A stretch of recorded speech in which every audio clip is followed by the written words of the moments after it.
नमस्कार, यो एभिन्यूज खबरको संकेत हो। तपाई अहिले एभिन्यूज एट 2 मा हुनुहुन्छ। म सुसन रामदाम। प्रारम्भमा मूल खबर। आफूले आगामी सरकारको नेतृत्व गर्ने सम्भावना रहेको दाहालको भनाई। जनताको साथ पाए सिंहदरबार र प्रदेश सरकारमा गोर्खाको नेतृत्व हुने दाबी। मुस्ताङमा वातावरण मैत्री संरचना मात्रै बनाउन राष्ट्रपति भण्डारीको आग्रह। प्रकृति संरक्षण गर्दै भावी पुस्तालाई प्राकृतिक सुन्दरता हस्तान्तरण गर्न आग्रह। क्रिकेटर लामिछाने विरुद्धको मुद्दामा थुनछेक बहस सकियो। थुनामा राख्ने वा धरोटीमा रिहा गर्ने भन्ने आदेश आजै आउने सम्भावना। अब खबरको सिलसिला प्रारम्भ गरौं माओवादी अध्यक्ष दाहालको भनाई सम्बन्धी प्रसङ्गबाट। सत्तारूढ नेकपा माओवादी केन्द्रका अध्यक्ष पुष्पकमल दाहालले आफूले आगामी सरकारको नेतृत्व गर्ने सम्भावना रहेको बताएका छन्। आज गोर्खामा आयोजित जनभेलालाई सम्बोधन गर्दै उनले गोर्खाबाट निर्वाचित सबै नेताले चुनावपछि देशको नेतृत्व लिने बताएका हुन्।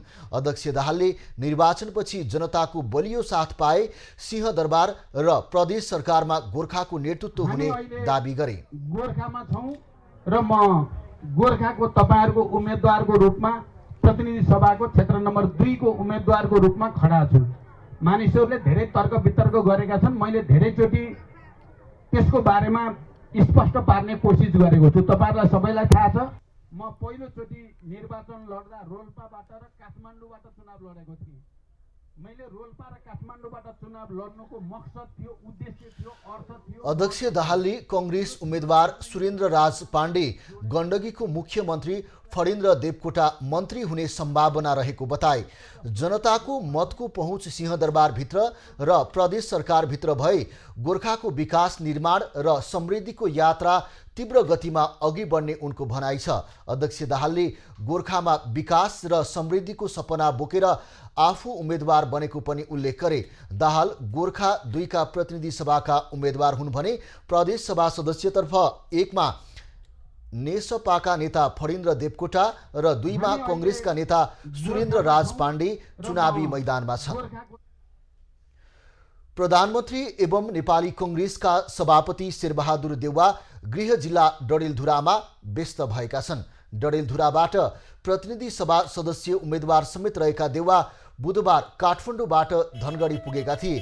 बिहीबार गृह जिल्ला डडेलधुरा पुगेर अमरगढीमा चुनावी सभालाई सम्बोधन गरेका देउवा चुनावी सभामै व्यस्त बनेका छन्। प्रधानमन्त्री देउवाको निजी सचिवालयका अनुसार आज उनले नवदुर्गा गाउँपालिका बेलापुर खुनी र गन्यापधुरा गाउँपालिका बडालमा चुनावी सभालाई सम्बोधन गर्ने कार्यक्रम छ। देउवाले कार्तिक 19 गते अजयमेरु गाउँपालिका भद्रपुर, भागेश्वर गाउँपालिका रूपालमा हुने चुनावी सभामा सम्बोधन गर्नेछन्। देउवाले कार्तिक 20 गते आलीताल गाउँपालिका गोदाम र परशुराम नगरपालिका जोगबुढामा हुने चुनावी सभालाई सम्बोधन गर्ने कार्यक्रम छ। उनी कार्तिक 20 गते काठमाडौँ फर्केर त्यसपछि सातै प्रदेशमा हुने आमसभाको लागि देउवा पुग्ने कार्यक्रम छ। डडेलधुरामा देउवासँग कांग्रेस बीपीबाट कर्णबहादुर मल्ल तथा स्वतन्त्रबाट सागर ढकाल, विक्रम शाही, लाल कठायत र कर्णसिंह रावल सहितका उम्मेदवार भिड्दैछन्।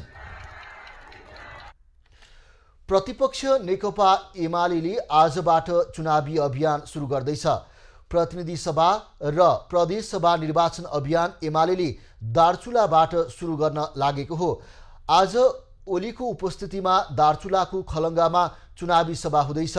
उनले आज नै बैतडी र कञ्चनपुरमा हुने चुनावी सभालाई सम्बोधन गर्ने कार्यक्रम तय भएको एमाले जनाएको छ।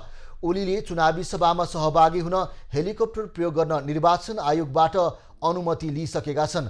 सुदूरपश्चिम पश्चात ओली कर्णालीका सुर्खेत र दैलेखमा आयोजना हुने सभालाई सम्बोधन गर्नेछन्। त्यसपछि लुम्बिनी पुग्नेछन्। उनी कम्तीमा 18 देखि 27 कार्तिकसम्म जिल्लाका सभाहरूमा सहभागी हुने एमाले जनाएको छ। ओलीले 9 दिनमा कम्तीमा 40 जिल्लाका चुनावी सभालाई सम्बोधन गर्ने गरी प्रारम्भिक कार्यतालिका तय भएको छ।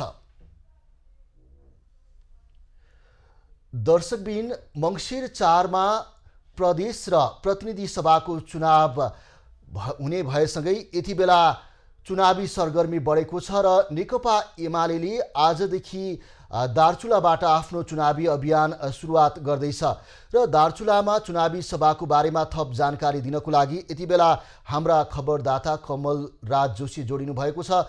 कमल, दार्चुलामा एमालेको चुनावी सभाको तयारी के कसरी हुँदैछ, ओलीले के कसरी चुनावी सभाको सम्बोधन गर्दैछन्, यो विषयमा जानकारी गराउनुहोस्। नेकपा एमाले आजबाट दार्चुलाबाट चुनावी अभियानको शुभारम्भ गरेको छ, जसको लागि केन्द्रीय अध्यक्ष केपी शर्मा ओली 1 बजे मात्रै दार्चुला सदरमुकाम खलङ्गा आइपुग्नु भएको हो र उहाँले अहिले चुनावी सभालाई सम्बोधन गरिरहनु भएको छ र देशव्यापी निर्वाचनको प्रचार प्रसारको क्रम पनि आजैबाट दार्चुलाबाट सुरु भएको उहाँले सन्देश दिनुभएको छ। खास गरेर चुच्चे नक्सा जारी गर्नेदेखि लिएर आफ्नो मन दार्चुलाबाटै चुनावी आमसभाहरूलाई शुभारम्भ गर्ने भएको र त्यसै क्रममा आफू दार्चुला आइपुगेको उहाँले बताउनु भएको छ र यसै गरी जुन भारतले नेपाली भूमि मिचेको छ कालापानी लिपुलेक लिम्पियाधुरा र त्यो भूमि अब चुच्चे नक्सा मात्रै होइन अब फिर्ता गरेर ल्याउनुपर्छ भनेर पनि उहाँले अभिव्यक्ति दिनुभएको छ। यसै क्रममा यहाँका स्थानीयले कालापानीको माटो र ढुङ्गा उहाँलाई उपहार स्वरूप दिनुभएको छ। कमल, जस्तो अब दार्चुलाको चुनावी क्षेत्रहरूमा खास गरी विगतको चुनावमा हेर्दाखेरि कुन दलको के कस्तो पकडको अवस्था रहेको थियो र अहिलेको चुनावी भिडन्तको अवस्था के छ, उम्मेदवारहरू कस्ता छन्, प्रचार प्रसार कसरी भइरहेको छ, यो विषयमा पनि अलिकति जानकारी गराउनुहोस् त्यहाँको अवस्थाको बारेमा। दार्चुलामा प्रतिनिधि सभाको लागि एउटा मात्रै निर्वाचन क्षेत्र रहेको छ र प्रदेश सभाका लागि 2वटा क र ख गरेर रहेको छ र अहिले मुख्य प्रतिस्पर्धा भनेको गठबन्धन र नेकपा एमाले बीच नै हो। गठबन्धनको तर्फबाट नेपाली कङ्ग्रेसका केन्द्रीय नेता जिलेन्द्र प्रसाद बडु उम्मेदवार हुनुहुन्छ भने एमालेको तर्फबाट गणेश सिंह ठगुन्नाले उम्मेदवार दिनुभएको छ, उहाँ बीच भिडन्त हुनेछ।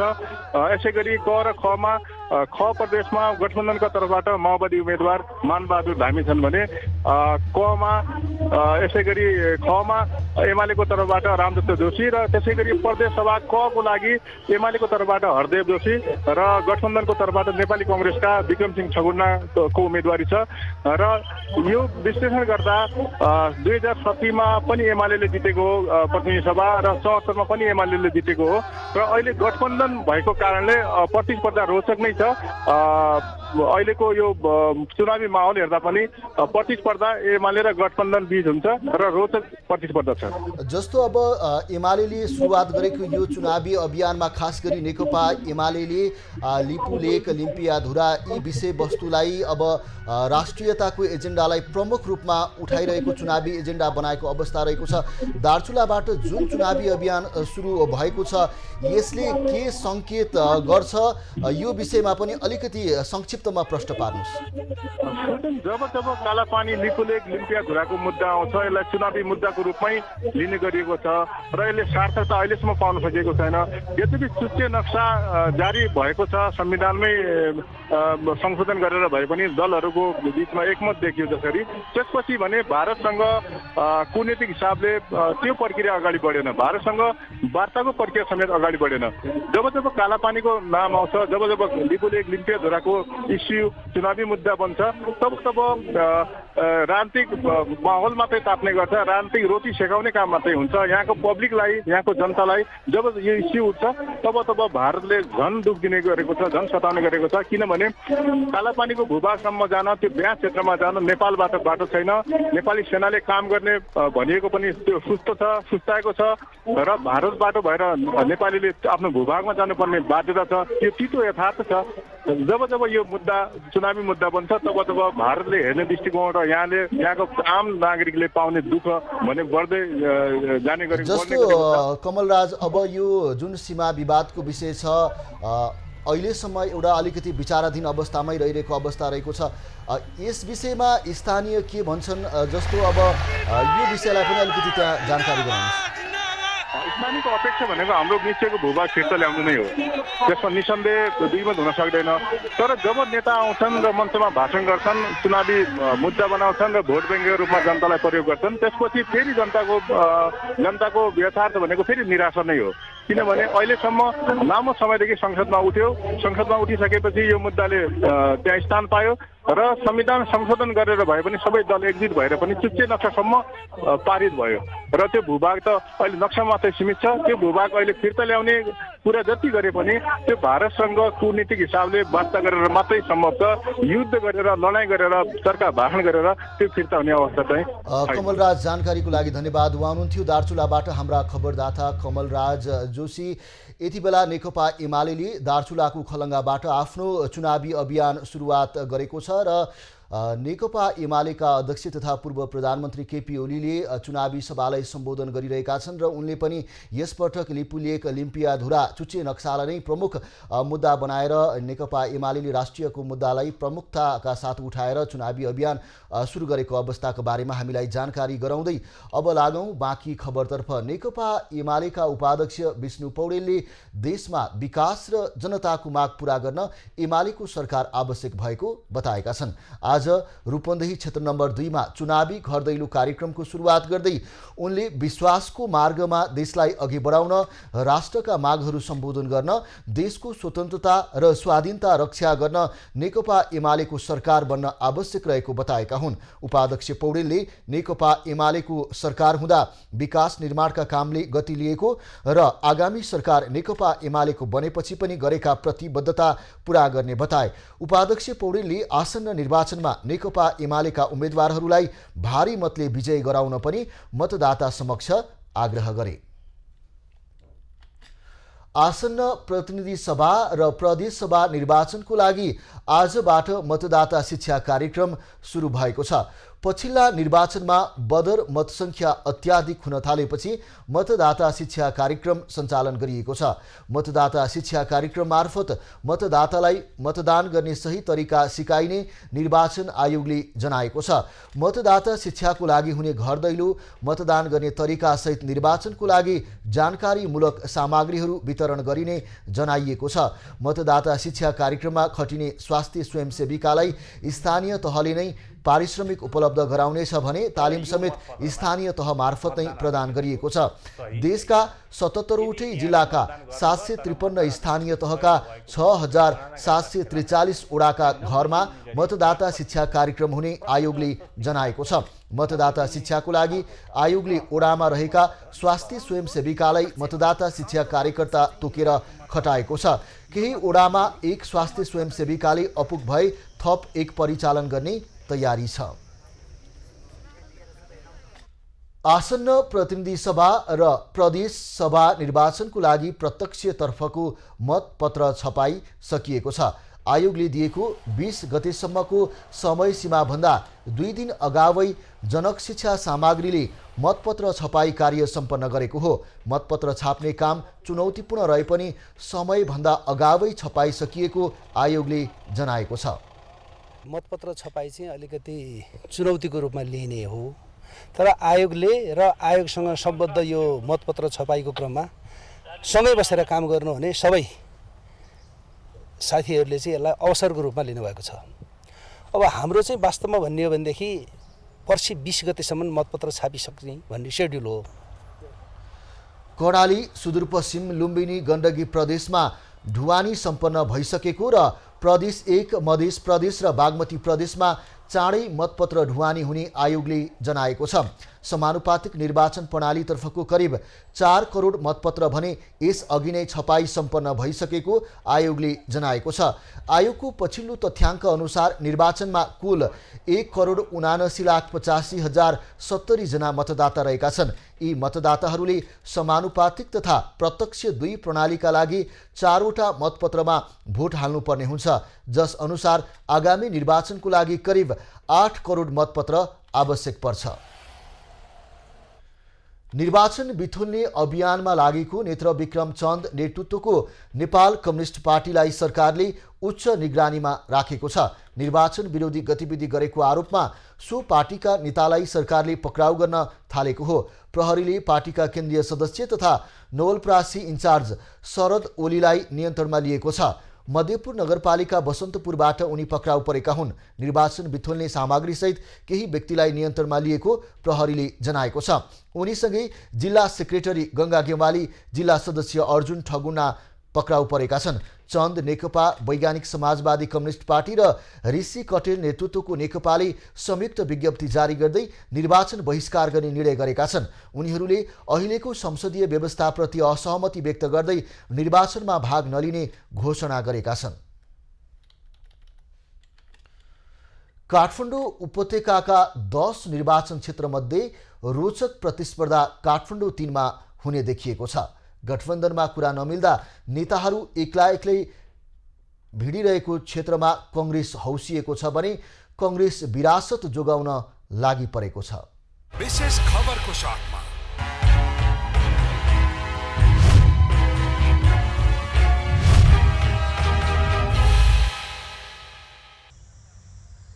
काठमाडौँका 10 निर्वाचन क्षेत्रमध्ये रोचक भिडन्त हुँदैछ काठमाडौँ क्षेत्र नम्बर 3 मा। यस कारणले गर्दा पनि दलहरू एक्लै भिड्दैछन् यस क्षेत्रमा। उम्मेदवारहरू आफ्ना एजेन्डा लिएर मतदाता सामु प्रस्तुत भइरहँदा मतदाताहरूले पनि उनीहरूका गतिविधिलाई नियालिरहेका छन्। अरू पार्टीहरूबाट भोटै नआउने, जनताले भोटै नदिने, जिरोमा जाने भन्ने त्यस्तो अवस्था चाहिँ होइन। तर मुख्य प्रतिस्पर्धी चाहिँ नै नेकपा एमाले र नेपाली कांग्रेस नै हुन्। यो प्रतिस्पर्धा भनेको कांग्रेस र एमालेको हो। कृष्ण राई भनेको पहिला मान्ने भइसक्यो 5 वर्ष, केही गर्नु सकेन, झिङ्गा एउटा मार्नु सकेको छैन, ठुल्ठुलो कुरा गर्ने, व्यवहारमा केही पनि गर्न सक्दैन। सन्तोष चालिसे काम गरेको छ, जनताको काम गरेको छ। अब चित्त बुझ्नलाई चाहिँ तपाईँको राम्रो काम गर्नुपर्छ। राम्रो काम गरेको भए चित्त बुझ्थ्यो। अहिलेसम्म कसैले केही राम्रो कामहरू गरेका छैनन्।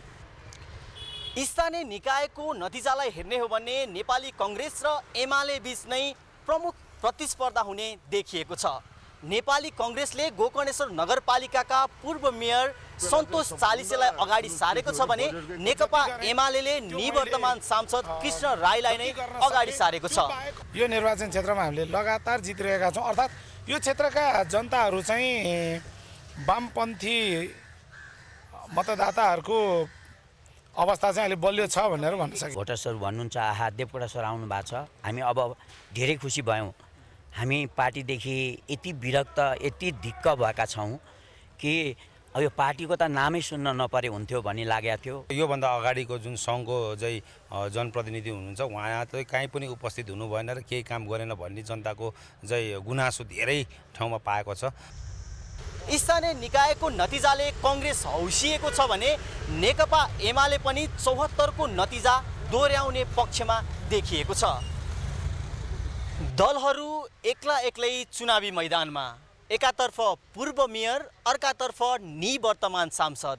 कसलाई पत्याउलान् त मतदाताले कि तेस्रो व्यक्तिलाई? त्यो भने मङ्सिर 4 पछिको नतिजाले देखाउला। क्यामेरामा कुमार मानन्धरका साथमा अजय खत्री, क्षेत्र नम्बर 3 काठमाडौँ।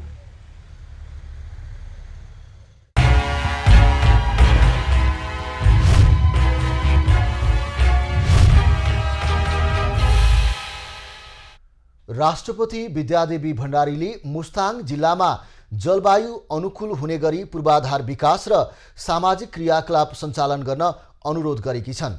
आज मुस्ताङको प्रसिद्ध धार्मिक स्थल मुक्तिनाथको दर्शनसँगै भगवान विष्णुको मूर्ति शिलान्यास र बुद्धको मूर्ति अनावरण गर्दै उनले मुस्ताङमा निर्माण हुने संरचना र अन्य कार्यहरू वातावरण मैत्री बनाउन आग्रह गरेकी हुन्।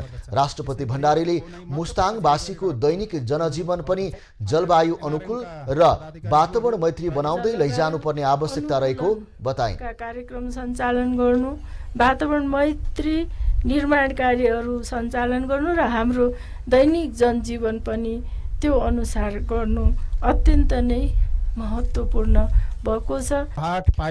राष्ट्रपति भण्डारीले अहिलेको राम्रो काम भावी पुस्तालाई उपहार हुने भएकाले सबैले सचेत भएर काम गर्न आग्रह गरिन्। उनले जलवायु अनुकूलन र वातावरण मैत्री व्यवहारका लागि अर्थ प्रणालीमा पनि सुधार गरेर जानुपर्ने आवश्यकता औलाइन्। सम्वर्धन र प्रवर्धनबाट प्राप्त हुने आर्थिक स्रोत र साधनलाई यस भेगका जनताको सुख र समृद्धिका लागि सदुपयोग गरिनु पर्दछ।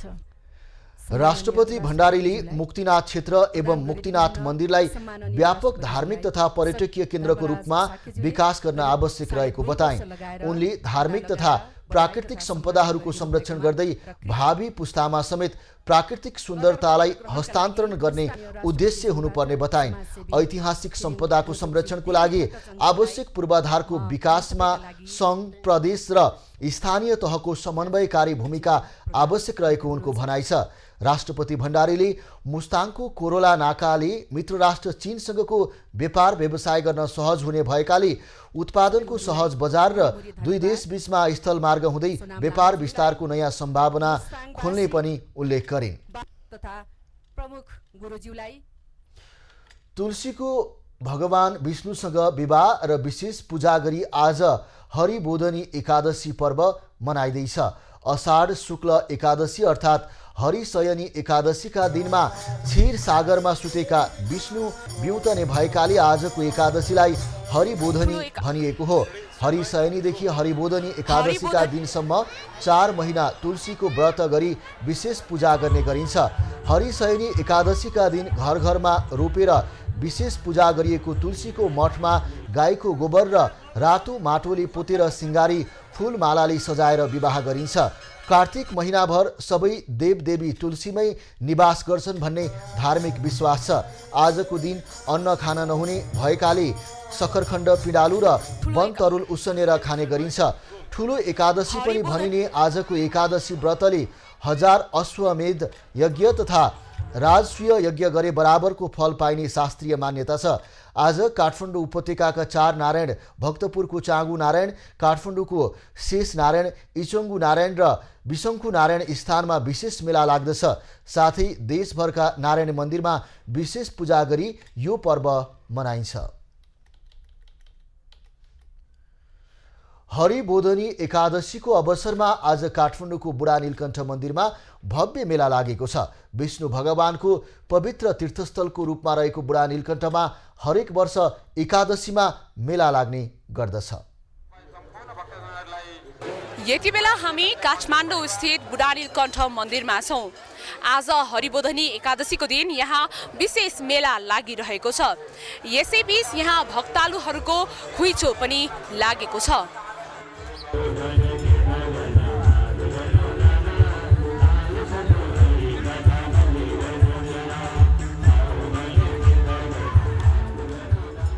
अन्य एकादशीमा भन्दा हरिबोधनी एकादशीको दिनमा गरिने विष्णु भगवानको उपासना धेरै फलदायी हुने विश्वास छ। आजको दिन व्रत गर्यो भने सबै एकादशी गरेको फल प्राप्ति हुने प्रचलन छ र भगवान नारायणको सबै देशभरि नै हाम्रो सनातन वैदिक परम्पराको राष्ट्र हो। यो यहाँ चाहिँ हरेक मठ मन्दिरहरूमा भिड लाग्ने गर्दछ। हरिबोधनी अर्थात् ठुलो एकादशी पर्वमा हिन्दू धर्मावलम्बीहरूले व्रत बसी भगवान नारायणको पूजा अर्चना गरी मनाउँदैछन्।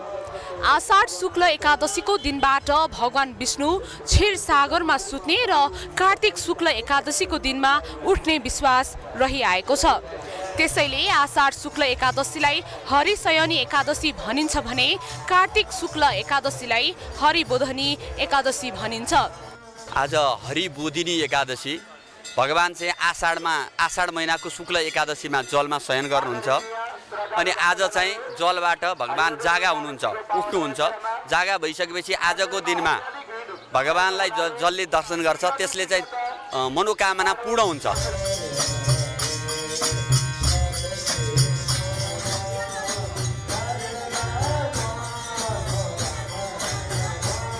एक वर्षभर आउने 24 एकादशी मध्ये आज हरिबोधनी एकादशीलाई एक महत्त्वपूर्ण एवं ठुलो एकादशी पनि भनिन्छ। आजको दिन व्रतालुहरूले मनमा जे श्रद्धा राखेको छन् त्यो श्रद्धाहरू, मागेका कुराहरू सबै पूरा हुने एउटा विश्वास पनि छ। क्यामेरामा कुमार मानन्दरको साथमा पूजा आचार्य, बुढा नीलकण्ठ। यसैबीच हामीले मेलामा सहभागीहरूलाई हरिबोधनी एकादशीको महत्त्वको विषयमा सोधेका छौँ। उनीहरूको धारणा आजको हामीलाई भन्नु छ।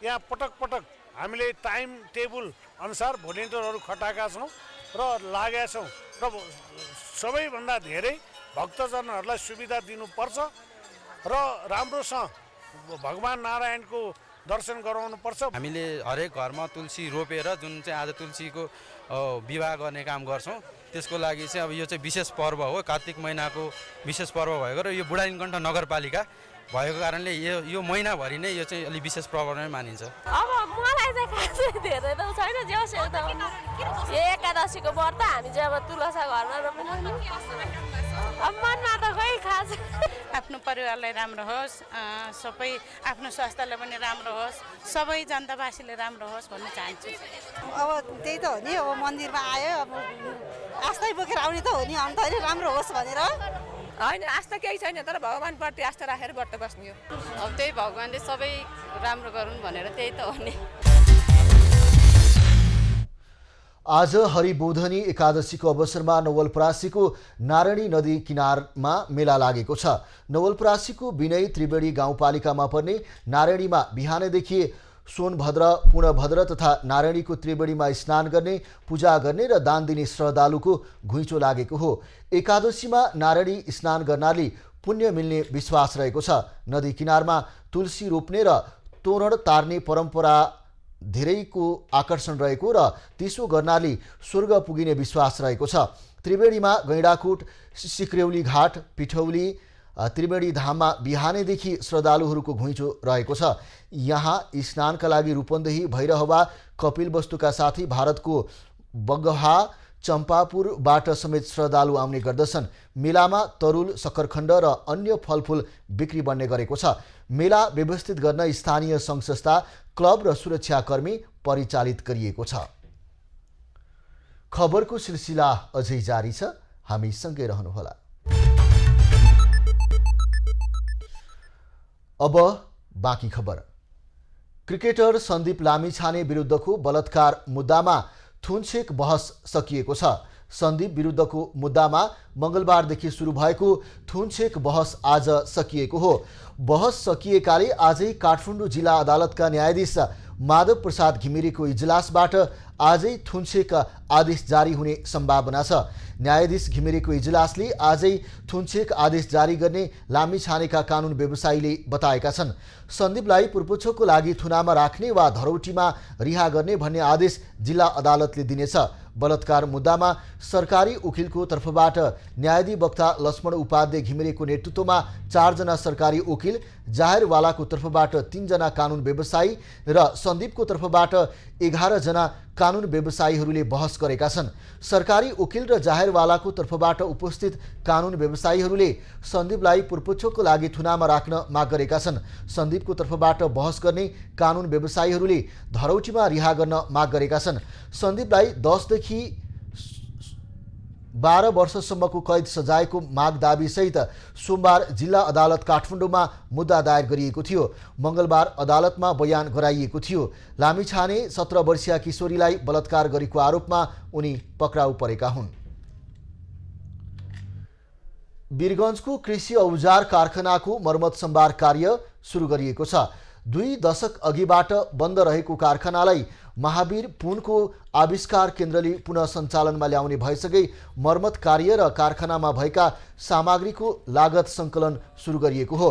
कारखानाले कृषि क्षेत्रलाई आवश्यक पर्ने औजार उपकरणहरूको उत्पादनसँगै नयाँ औजार उपकरणको आविष्कारको लक्ष्य राखेको छ। नाफामूलक हुँदैन, किनभने श्रम ज्यादा लाग्छ, श्रम ज्यादा लागेपछि नाफा हुँदैन। त्यसकारणले अब यसलाई चाहिँ अझै अटोमेसन गर्ने पहिलो कुरा र यसलाई चाहिँ आधुनिकीकरण गर्ने। सरकारले गत भदौ 31 गते कारखाना आविष्कार केन्द्रलाई सञ्चालन गर्न दिने निर्णय गरेको थियो। केन्द्रले कारखाना रिनोभेसनको कम्तीमा 10 महिनाको समय लाग्ने अनुमान गरेको छ।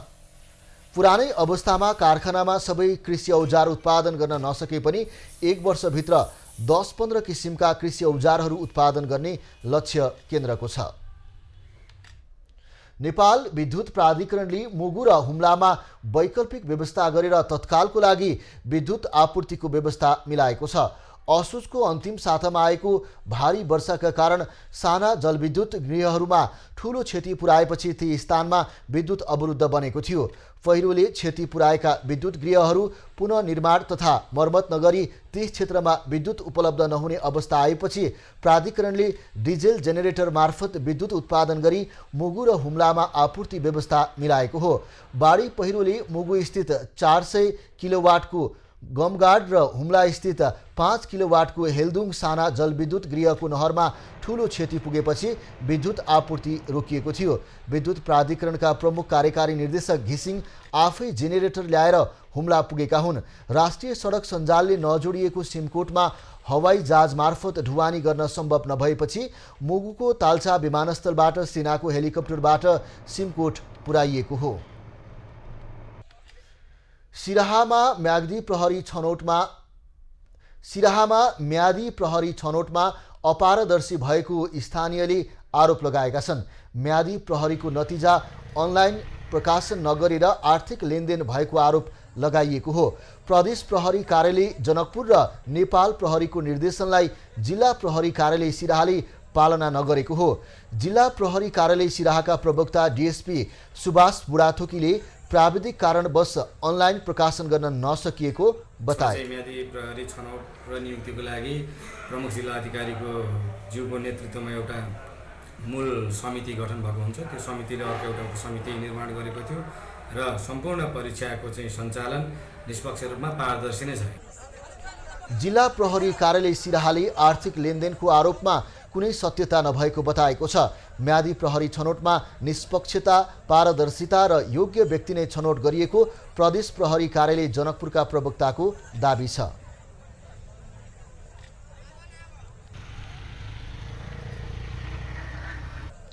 असोज 25 गते म्यादी प्रहरीहरूको अन्तिम नतिजामा 2809 जना उत्तीर्ण, वैकल्पिकमा 460 पुरुष र 105 महिला गरी 565 जनाको अन्तिम नतिजा निकालिएको थियो। झापामा निर्वाचन बिथोल्न सक्ने समूहको पहिचान गर्ने र त्यस्ता गतिविधि हुन नदिन उच्च सुरक्षा सतर्कता बढाइएको छ। साथै निर्वाचन आचार संहिता उल्लङ्घनका घटना रोकथामका लागि जिल्लाभर जनशक्ति परिचालन गरिएको जनाइएको छ। जिल्ला निर्वाचन कार्यालय झापाले गरेको अन्तर्क्रियामा चन नेतृत्वको नेकपाले आसन्न निर्वाचन विरुद्ध भण्डाफोर अभियान सञ्चालन गर्ने घोषणा गरेसँगै त्यस्ता गतिविधि रोक्न झापामा उच्च सुरक्षा सतर्कता बढाइएको प्रशासनले जानकारी दिएको हो।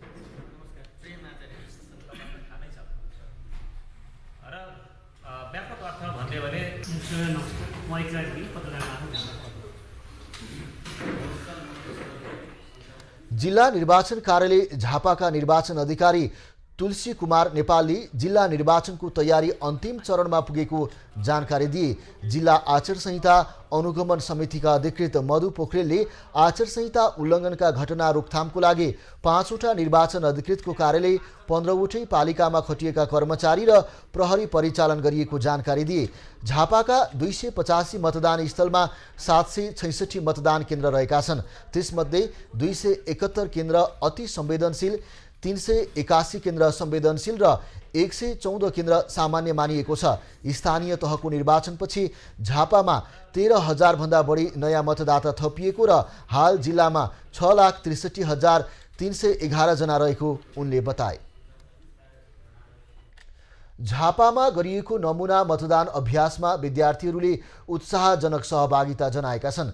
आसन्न प्रतिनिधि सभा तथा प्रदेश सभा सदस्य निर्वाचनलाई लक्षित गरी जिल्ला निर्वाचन कार्यालय झापाले भद्रपुर 7 स्थित वीरेन्द्र माविमा नमुना मतदान अभ्यास गरेको हो। मतदानमा सोही विद्यालयमा अध्ययनरत कक्षा 10 का छात्र छात्राले नमुना मतदान गरेका थिए। पहिलो पटक यसरी मतदान गर्न पाउँदा खुसी लागेको, मतदाता भएपछि भोट दिन अब सहज हुने विद्यार्थीले बताएका छन्। निर्वाचनको बेला तयार गरिने सोही अनुसारको सुरक्षित मतदान केन्द्र निर्माण गरी विद्यार्थीहरू नमुना मतदान गराइएको जिल्ला निर्वाचन कार्यालयले जनाएको छ। नमुना मतदान अभ्यास जिल्लाका 15 वटै पालिकामा सञ्चालन हुनेछ। आजदेखि जिल्लाका 131 वटै वडामा महिला स्वास्थ्य स्वयंसेविका परिचालन गरी मतदाता शिक्षा कार्यक्रम समेत सञ्चालन गरिएको छ। आगामी मङ्सिर 4 गते हुने प्रतिनिधि सभा सदस्य र प्रदेश सभा सदस्य निर्वाचनलाई लक्षित गर्दै काभ्रेमा जिल्ला निर्वाचन कार्यालयले आज नमुना मतदान अभ्यास गरेको छ। प्रतिनिधि र प्रदेश सभा सदस्य पदको निर्वाचनलाई दृष्टिगत गर्दै आम सर्वसाधारणका निमित्त निर्वाचन कार्यालयले मतदाता शिक्षा अन्तर्गतको नमुना मतदान अभ्यास गरेको हो।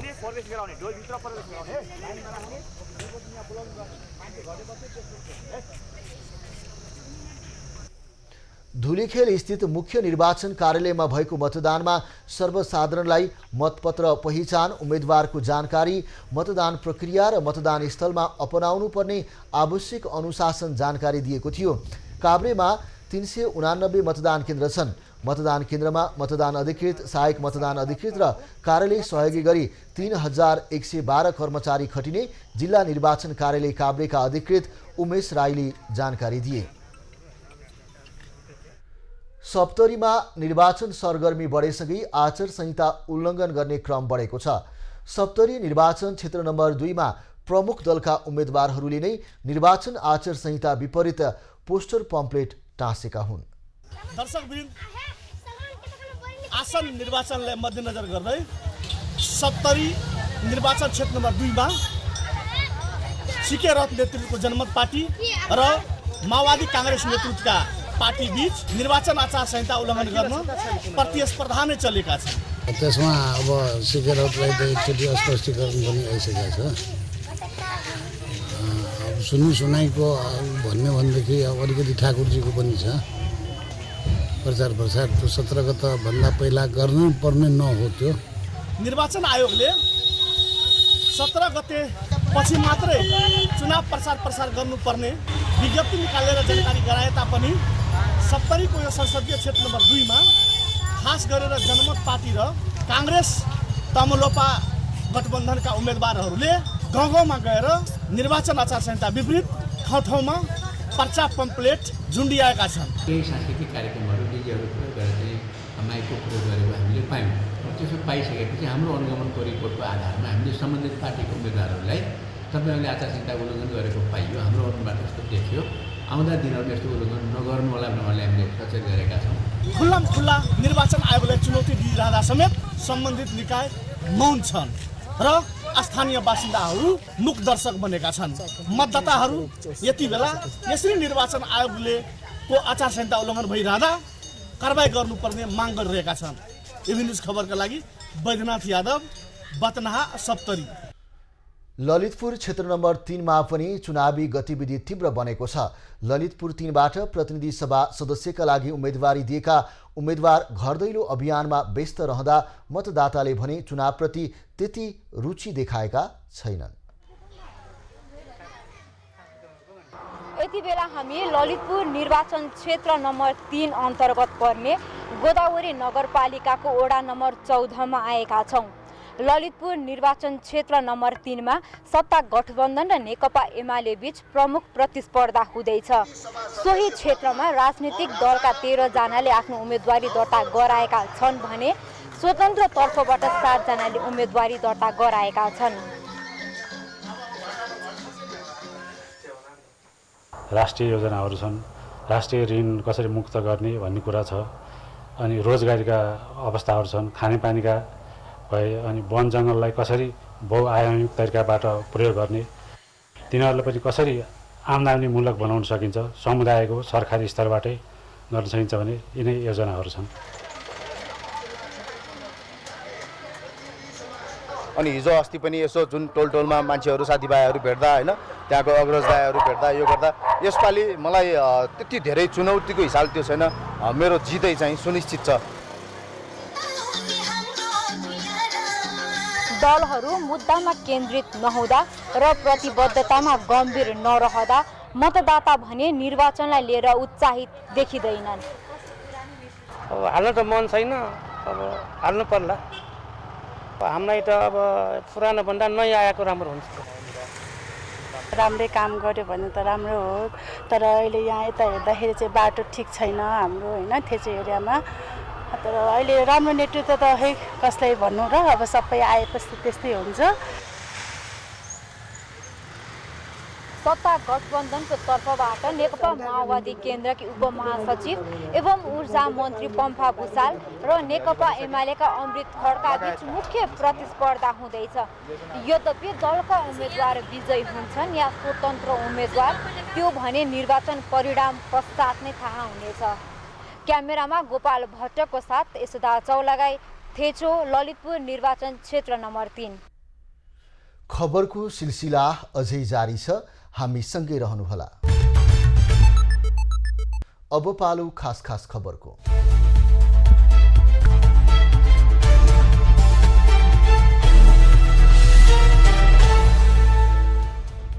राष्ट्रपति विद्यादेवी भण्डारीले आगामी निर्वाचन भयरहित वातावरणमा स्वच्छ, स्वतन्त्र र निष्पक्ष गराउन निर्वाचन आयोगले कुनै कसर बाँकी नराख्ने विश्वास व्यक्त गरेकी छन्। राष्ट्रपति भण्डारीले प्रमुख निर्वाचन आयुक्त तथा पदाधिकारीसँगको भेटमा निर्वाचनको व्यवस्थापन र तयारीका लागि आयोगले देखाएको क्रियाशीलताप्रति सन्तोष व्यक्त गरेकी छन्। मतदाता नामावलीबाट 2,50,000 मतदाताको नाम हटाइएको छ। निर्वाचन आयोगले आम निर्वाचनको लागि मतदाता नामावली अद्यावधिक गर्दा मृतक र दोहोरिएका मतदाताको नाम हटाइएको हो।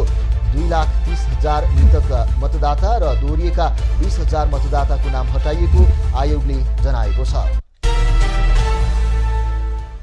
निर्वाचन आयोगले संस्कृति, पर्यटन तथा नागरिक उड्डयन मन्त्रालयसँग जवाफ मागेको छ। नेपाल वायु सेवा निगमले मात्र गरिरहेको ग्राउन्ड ह्यान्डलिङको कार्य हिमालय एयरलाइन्सले गरेको हो होइन भन्ने विषयमा जवाफ दिन आयोगले मन्त्रालयमा पत्र पठाएको हो। भारतले निर्वाचन आयोगलाई 80 सवारी साधन उपहार दिएको छ। मङ्सिर 4 गति हुने प्रतिनिधि सभा तथा प्रदेश सभा सदस्य निर्वाचनको प्रयोजनार्थ भारतले सवारी साधन उपहार दिएको हो। भारतीय राजदूत नवीन श्रीवास्तवले प्रमुख निर्वाचन आयुक्त दिनेश कुमार थपलियालाई सवारी साधन हस्तान्तरण गरेका हुन्।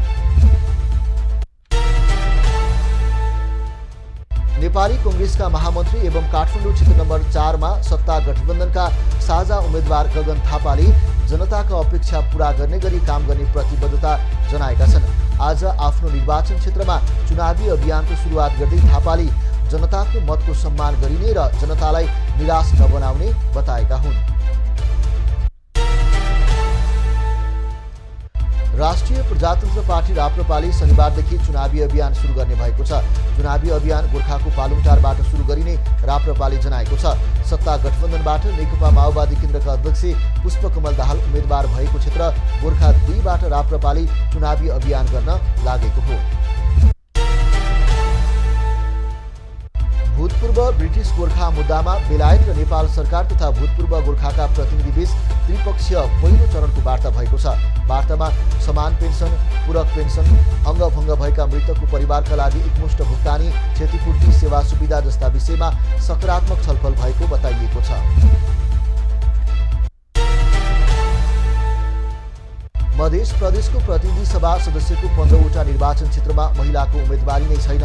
मध्य प्रदेशका 6वटा जिल्लाका 15वटा निर्वाचन क्षेत्रमा महिला उम्मेदवारी शून्य रहेको निर्वाचन आयोगले जनाएको छ। पर्सा जिल्लाका सबै क्षेत्रमा महिला उम्मेदवारी शून्य रहेको छ।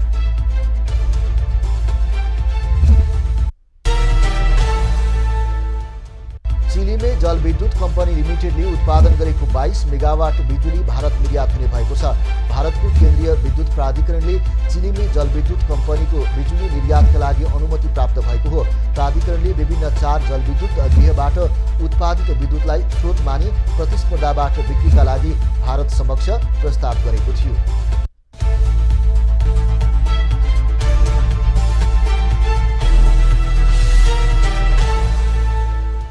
अब पालो एभिन्यूज 8 मौसमको।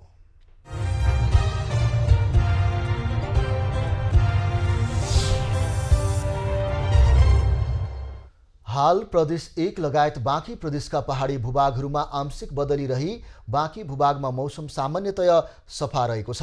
अपराह्न देशका पहाडी भूभागका 1-2 स्थानमा हल्का वर्षाको सम्भावना रहेको जल तथा मौसम पूर्वानुमान महाशाखाले जनाएको छ। काठमाडौँ उपत्यकाको आजको अधिकतम तापक्रम 25 डिग्री सेल्सियस र न्यूनतम तापक्रम 11 डिग्री सेल्सियस बीच रहने अनुमान गरिएको छ। आज सूर्योदय बिहान 6 बजेर 17 मिनेटमा भयो भने सूर्यास्त साँझ 5 बजेर 18 मिनेटमा हुनेछ।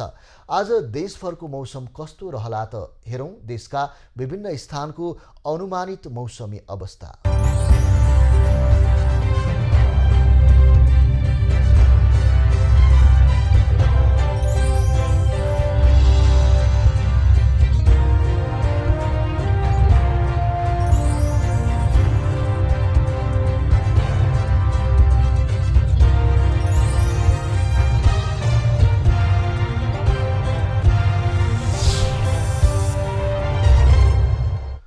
अहिलेलाई खबरको क्रम यति नै। एभी न्यूज खबरका यी सहित अन्य विस्तृत खबरको लागि www.avnews.tv लगइन गर्न सक्नुहुनेछ। युट्युब, फेसबुक र ट्विटरमा पनि हामीलाई फलो गर्न सकिनेछ। खबरभित्रको खबरको लागि हेर्दै रहनुहोला एभी न्यूज खबर। नमस्कार।